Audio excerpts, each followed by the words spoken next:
আর বলো না, পুজোর আগে সারাদিন যে কি পরিশ্রম, ক্লান্ত হয়ে গেলাম।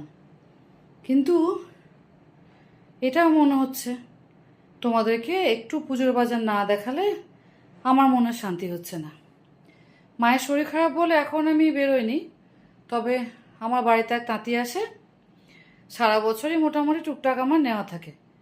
সেইগুলো যখন জড়ো করলাম, আর এই কিছুদিন আগে এসছিল, মানে মায়ের শরীর খারাপের কিছুদিন আগে এসছিল, তখন আমি ওই মোটামুটি 1 মাস আগে একবার এসছিল, তখন কিছু শাড়ি আমি ওর কাছে নিয়ে রেখেছিলাম। তো আজকে গোছাতে গোছাতে মনে হচ্ছিল, যখন শাড়ি সেটগুলো ঠিক করছিলাম, যে কোথায় কোনটা রাখা আছে এক জায়গায় রাখি, সেটা ঠিক করতে করতে তোমাদের কথা মনে পড়লো। তাই ভাবলাম যে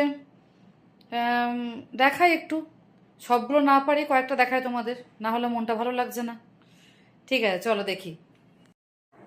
এই দেখো বন্ধুরা, এখানে লাইটটা বোধহয় একটু একটু কম আসছে আর কি। এই যে এইটা হচ্ছে শাড়িটা, এই দেখুন চওড়া পাড়, মানে হ্যান্ডলুমের আর কি, শাড়িটা হ্যান্ডলুমের শাড়ি, এরকম চওড়া পাড়, পুরো শাড়িটা একদম, পুরো শাড়িটা তোমার এরকম দেখছো, এই লাল লাল লাল লাল দেওয়া আছে। শাড়িটা আমার ভীষণ পছন্দ হয়েছে জানো তো। এটা তোমার নিয়েছিলাম যখন ওই দিন 15-20 দিন 20 না, 1 মাস আগে, প্রায় 1 মাস আগে এলো, তখন আমি পেয়েছিলাম। ও অ্যাকচুয়ালি শুনেছি ফুলিয়া থেকে শাড়িগুলো বেশিরভাগ নিয়ে আসে।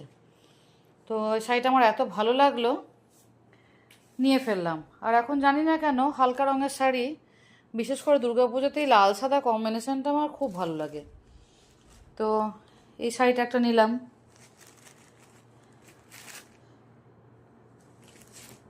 দাঁড়াও,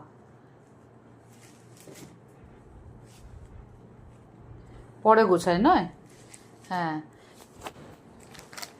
আর এই একটা শাড়ি, এটাও লাল সাদা, এটাও নিয়েছিলাম। আসলে কি হয়, এরকম শাড়িগুলো নিলে আমার স্কুলের জন্য সুবিধা হয় পরতে। আর এই লাল সাদা কম্বিনেশনটা আমার খুব ভালো লাগে, মানে সাদা এখানে কালো আছে। এই যে এইটা তোমার পড়ছে আঁচলে, তার সঙ্গে কুচিতে। আচ্ছা, ঠিক আছে, এবার এটা আঁচল কুচিতে পড়ছে, আর এটা পড়বে পুরো বডি। এই একটা হয়ে গেল, তোমায় দেখিয়ে নিই, তারপর পরে ভাঁজ করছি। লাল সাদার মধ্যে কতগুলো হয়েছে দেখো। আর এইটা হয়ে গেছে চেক পার, ব্যাপারটা একই, কিন্তু একদিকে তোমার চেক আর একদিকে তোমার কালো চেক, এই দুদিকেই কালো চেক। আর তোমার মাঝখানটায় এরকম, এই দেখো মাঝখানটা এরকম লালের চেক আছে। এটাও, এই শাড়িটাও আমার ভারী পছন্দ হচ্ছে, যদিও এই শাড়িটা আমি মাকে দিয়েছিলাম, কিন্তু মা বলছে এত লম্বা চওড়া শাড়ি, হ্যান্ডলুমের শাড়ি, তোরা লম্বা চওড়া আছিস, তোরা পর।